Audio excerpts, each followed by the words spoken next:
기도하시겠습니다. 하나님 감사합니다. 오늘도 우리를 깨워주시고 선물로 주신 귀한 하루를 살아가게 하신 것을 감사드립니다. 감사와 기쁨과 소망을 잃지 않고 살게 하시되 부활의 소망을 가지고 살아가게 하여 주시옵소서. 우리들의 간절한 기도마다 응답하시고 우리가 알지 못하는 크고 은밀한 주의 역사를 체험하게 하여 주시옵소서.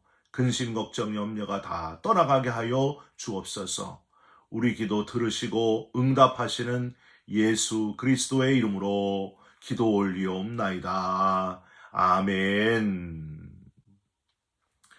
오늘 말씀은 시편 1편 1절부터 6절까지의 말씀입니다.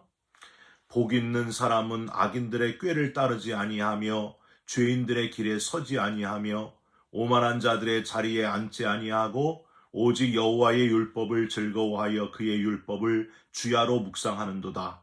그는 시냇가에 심은 나무가 철을 따라 열매를 맺으며 그 잎사귀가 마르지 아니함 같으니 그가 하는 모든 일이 다 형통하리로다. 악인들은 그렇지 아니하며 오직 바람에 나는 겨와 같도다. 그러므로 악인들은 심판을 견디지 못하며 죄인들이 의인들의 모임에 들지 못하리로다.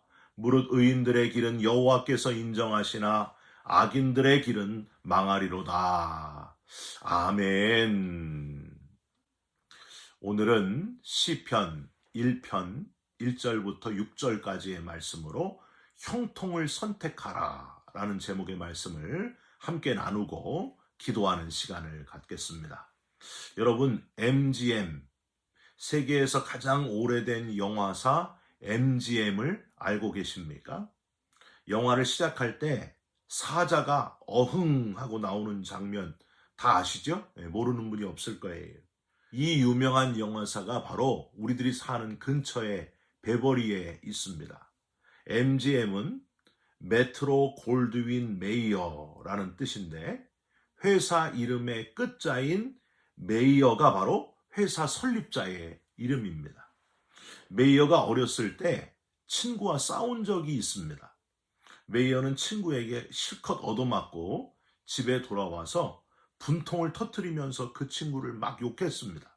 그랬더니 어머니가 이 메이어를 산으로 데리고 가서 그 친구, 자기를 때린 친구에 대한 욕을 실컷 하라고 합니다. 그래서 메이어는 산 높은 데서 소리를 칩니다. 이 나쁜 놈아, 못된 놈아, 이 X야.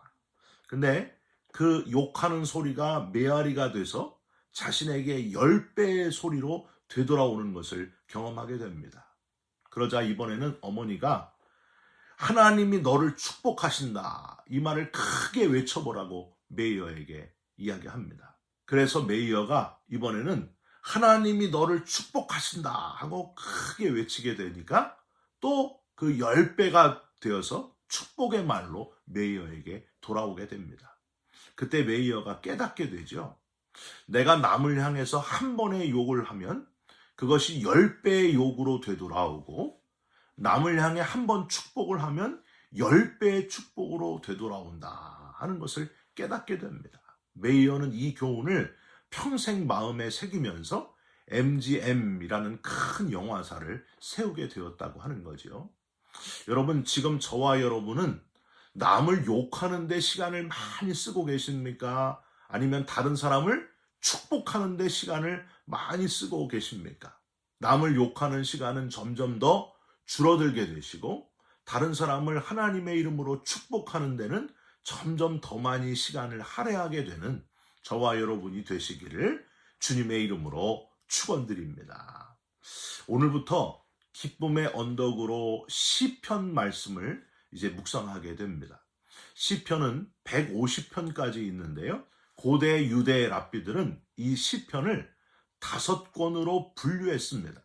아마도 유대인들에게 가장 중요한 모세 오경에 근거를 해서 시편도 5권으로 분류를 한 것 같습니다. 독일의 주석가인 델리치는 이렇게 표현을 했습니다. 시편은 이스라엘의 심장이라 할 수 있는 모세 오경에 호응하는 일종의 오경이다. 모세 오경이 회중에 대한 여호와의 5권의 책이라고 한다면 시편은 여호와를 향한 회중의 5권의 책이다. 이런 말을 했습니다. 사랑하는 성도 여러분, 모세 오경을 읽으시면서는 하나님이 우리에게 이런 마음이시구나 하는 것을 깨달으시고요. 시편을 묵상할 때는 하나님, 제 마음이 이런 마음입니다. 제 마음을 받아주시옵소서. 이런 마음으로 묵상하시고 고백하게 되는 저와 여러분이 됐으면 좋겠습니다. 그런데 이렇게 우리의 마음을 하나님께 표현하는 150편의 시편, 너무 기니까 아주 짧게 핵심만 요약할 수 없을까 하고 생각을 해보면요, 바로 오늘 우리가 읽은 이 시편 1편에 그 답이 있습니다. 행스텐베르그라고 하는 학자가 이런 표현을 했어요. 시편 1편은 시편 전체의 서론이자 핵심이요 요약이다. 의인에게는 구원이, 악인에게는 멸망이 임한다는 사상은 시편의 모든 시인들이 괴로운 삶의 경험 가운데서 터득한 생생한 진리다. 사랑하는 성도 여러분, 오늘 본문 우리가 너무나 잘 아는 시편 1편을 함께 묵상하시면서 시편 전체를 묵상하는 마음으로 그렇게 읽으시고 하나님 우리의 삶 가운데 점점 더 터득하게 됩니다. 멸망하게 될 악인의 삶이 아니라 의인의 삶으로 결국 구원받고 승리하게 될 의인으로 살겠습니다 하고 결단하고 그렇게 정말 살아가는 저와 여러분이 되시기를, 시편의 삶을 내 삶 속에 그대로 실천하시기를 주님의 이름으로 부탁드립니다. 우선 우리가 첫 번째로 오늘 본문에서 기억해야 될 것은 시편 1편 1절의 첫 단어 뭐예요? 복 있는 사람은을 복 받는 사람이 되려면이 아니라 복된 사람이요 라고 읽고 묵상해야 된다는 거예요. 여러분, 첫 구절 이 복 있는 사람은 히브리어 원어로 보면은요, 아쉬레 하이스라고 발음을 해요. 정확하게 번역을 하면 참으로 복된 그 사람이요 라고 번역해야 됩니다. 우리 한국 사람들이 좋아하는 기복적인 돈이나 명예나 권력, 이런 눈에 보이는 복을 받으려면은 이렇게 해야 된다 하는 교훈으로 쓰여진 책이 아니고, 이 시편은 시편 저자가 자기의 삶의 과정 속에서 하나님, 참 복된 사람은 바로 이런 사람이었습니다. 이걸 깨달았습니다 하고 깨달은 것을 하나님을 향하여 드리는 고백, 이게 바로 시편이었다는 거예요. 첫 단어 아시레의 뜻을 깨달으면 이런 고백이 나온 배경을 충분히 예상할 수 있습니다. 여러분, 아시레가 무슨 뜻일까요? 고시레, 이게 아니고요. 영적인 복을 뜻하는 단어가 바로 아시레입니다. 이 아시레는 구약 성경에서 45번이나 사용되었습니다.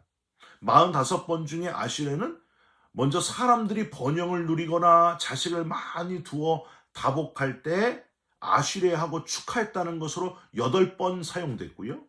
하나님을 믿음으로 물질적인 복을 받았을 때 하고 건강과 범사가 형통할 때 하나님께서 복을 주셨다 하면서 아시레하고 축하하는 방법으로 31번 사용되었습니다. 그런데 마지막 나머지 6번만큼은 정말 아시레의 그 본뜻을 잘 살린 영적인 복이라는 그 본래의 의미를 잘 찾아서 쓰였습니다. 소유나 물질의 많고 적음에 관계없이 하나님의 말씀 안에서 만족하면서 가장 기뻐하면서 살게 될 때에 누리게 되는 복, 아시레, 이렇게 표현했습니다. 그러니까 비록 가난하게 살아도 건강을 누리지 못해도 자식이 없을지라도 하나님 주신 말씀만으로 만족하면서 살아가는 것이 바로 아시레의 복이었다는 거예요. 그래서 2절의 고백이 그래서 나오는 거예요. 오직 여호와의 율법을 즐거워하며 그의 율법을 주야로 묵상하는도다. 눈에 보이는 세상에 좋은 것들이 얼마나 많은데 그런 것들보다도 오직 하나님의 말씀이 너무 좋아서 주야로 밤낮으로 그 말씀을 묵상하고 힘을 얻고 생각하면서 또 생각하고 이 영적인 복을 누리게 되는 아시레의 복이 있는 사람, 그 복된 사람이 바로 저와 여러분이 되시기를 주님의 이름으로 축원드립니다. 두 번째로 죄의 성향을 예민하게 느끼고요. 항상 조심하는 복 있는 사람이 되셨으면 좋겠습니다. 여러분 다시 1절을 보면은요. 뭐가 특별해요? 예, 복 있는 사람을 소극적이요 방어적인 측면에서 설명했다는 것이 특별합니다.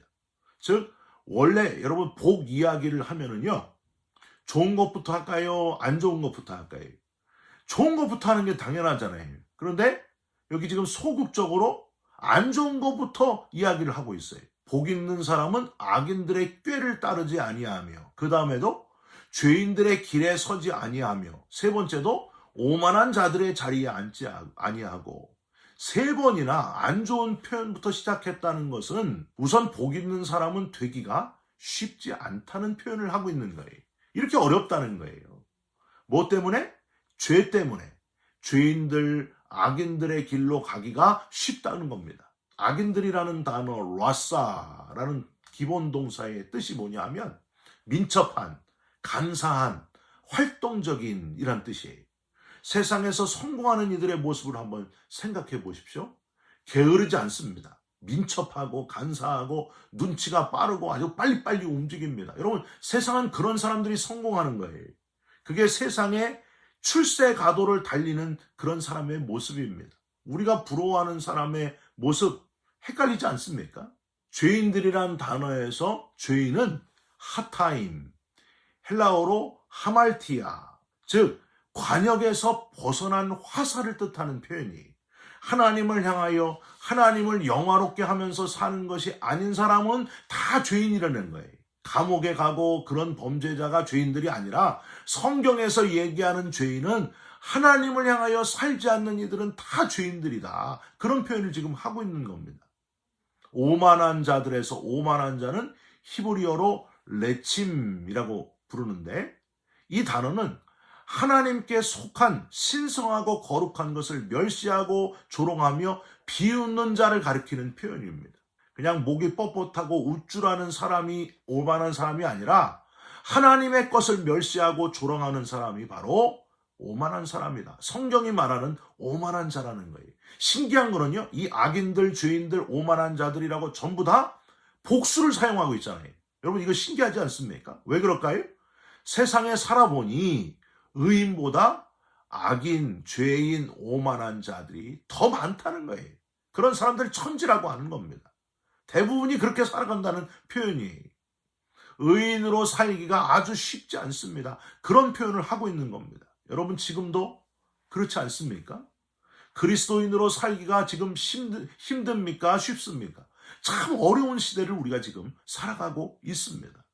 다시 1절에 꾀를 하고 기레하고 자리에라는 세 단어를 한번 살펴보시기 바랍니다. 악인들, 죄인들, 오만한 자들이 처한 위치를 보면서 그 표현이 점진적으로 발전하는 것을 우리는 또한 발견할 수 있습니다. 죄가 점차 만성화되어가는 모습이에요. 동사들 따르지 아니하며, 서지 아니하며, 앉지 아니하고, 이거 점차적으로 단계적으로 지금 점진적으로 빠져드는 타락의 성향을 보여주고 있는 그런 단어예요. 죄의 유혹은요, 처음부터 강하게 오지 않습니다. 점차 단계적으로 슬그머니 발전되고 더 발전되어 결국에는 빠져나올 수 없는 늪과 같은 것이 바로 죄라는 거예요. 여러분, 이렇게 죄에 대한 유혹이 우리에게 슬며시 파고든다는 사실을 늘 기억하면서 슬며시 찾아오는 악인들, 죄인들, 오만한 자들의 유혹에 예민하게 깨어있는, 영적으로 깨어있는 그리스도인들이 되시기를 주님의 이름으로 부탁드립니다. 그런 사람들이 바로 복 있는 자들이다 라는 겁니다. 마지막으로 시냇가에 심은 나무의 감격을 늘 기억하면서 살아가시기를 부탁드립니다. 그게 바로 복 있는 사람의 모습입니다. 3절 보세요. 그는 시냇가에 심은 나무가 철을 따라 열매를 맺으며 그 잎사귀가 마르지 아니함 같으니 그가 하는 모든 일이 다 형통하리로다. 여러분, 나무를 옮겨 심어본 적이 있으십니까? 어떤 땅에서는 비실비실거리는 나무가요, 거의 죽을 것 같았던 나무가 아주 좋은 땅으로 옮겨 심으면요 부쩍부쩍 자라납니다. 화분갈이를 잘 해줬더니 다 죽은 줄 알았는데 다시 살아나고 새순이 돋고 완전히 건강한 모습으로, 건강한 나무로 바뀌게 됩니다. 여러분, 저와 여러분은 그런 죽은 나무였다는 것을 기억해야 됩니다. 죽어가는 나무였어요. 그런데 하나님의 은혜로 하나님이 독생자를 보내주셔서 십자가에서 우리 대신 죽어주심으로 말미암아 그냥 죽어 땔감이 될 만한 그런 나무 같은, 다 죽은 것 같은 저와 여러분을 좋은 땅으로 옮겨 심어주셔서 시냇가에 심기운 나무가 되게 하신 은혜를 베푸신 하나님, 우리를 살게 해주시고 구원해 주신 하나님의 은혜. 저는요, 여기 3절에 보면 시냇가에 심은 나무라고 되어 있는데 시냇가에 심기운 나무라는 표현이 더 좋아요. 저는 그렇게 표현하고 싶어요. 시냇가에 심기운 나무. 자기 스스로가 아니라 하나님께서 옮겨주신 나무와 같은 우리들. 뿌리 내릴 땅이 바뀐 감격. 여러분, 이 감격을 가지고 감사하면서 살아가시기를 주님의 이름으로 부탁드립니다. 베드로전서 3장 18절, 그리스도께서 한 번 죄를 위하여 죽으사 의인으로서 불의한 자를 대신하셨으니 이는 우리를 하나님 앞으로 인도하려 하심이라. 의인들의 길로 인도해 주신 참으로 복된 사람이 되게 하신 하나님의 은혜, 시냇가에 심겨주신 하나님의 은혜, 십자가의 은혜, 그 은혜를 기억하면서 오늘도 복 있는 그리스도인으로, 복 있는 사람으로 하루를 힘있게 살아가시기를, 평생 동안 복 있는 사람의 그 은혜를 누리면서 살아가시기를 주님의 이름으로 축원드립니다. 기도하겠습니다. 하나님, 악인들, 죄인들, 오만한 자들의 길로 가지 않고 시냇가에 심기운 나무가 되어 의인들의 길로 가게 해주신, 구원해 주신 하나님의 은혜에 진심으로 감사드립니다. 아직도 우리 주위에 악인들의 길이 도사리고 있습니다. 예민하게 잘 이겨내게 하시고 유혹을 이겨내게 하시고 우리의 호흡이 닿는 그날까지 주님을 붙들고 의인의 길을 걸어가는 우리 모두가 되게 하여 주시옵소서. 우리를 붙들어 주시고 깨워 주시옵소서. 예수 그리스도의 이름으로 기도 올리옵나이다. 아멘. 하늘에 계신 우리 아버지여, 이름이 거룩히 여김을 받으시오며 나라가 임하시오며 뜻이 하늘에서 이룬 것 같이 땅에서도 이루어지이다. 오늘 우리에게 일용할 양식을 주옵시고 우리가 우리에게 죄진 자를 사하여 준 것 같이 우리 죄를 사하여 주옵시고 우리를 시험에 들게 하지 마옵시고 다만 악에서 구하옵소서. 대개 나라와 권세와 영광이 아버지께 영원히 있사옵나이다. 아멘. 사랑하는 성도 여러분, 복 있는 자의 삶을 살아가시기를 바랍니다. 구원받은 감격을 가지고 시냇가에 심기운 나무의 감격을 가지고 오늘 하루를 힘있게 살아가시기를 주님의 이름으로 축원드립니다. 여러분 사랑합니다. 축복합니다. 감사합니다.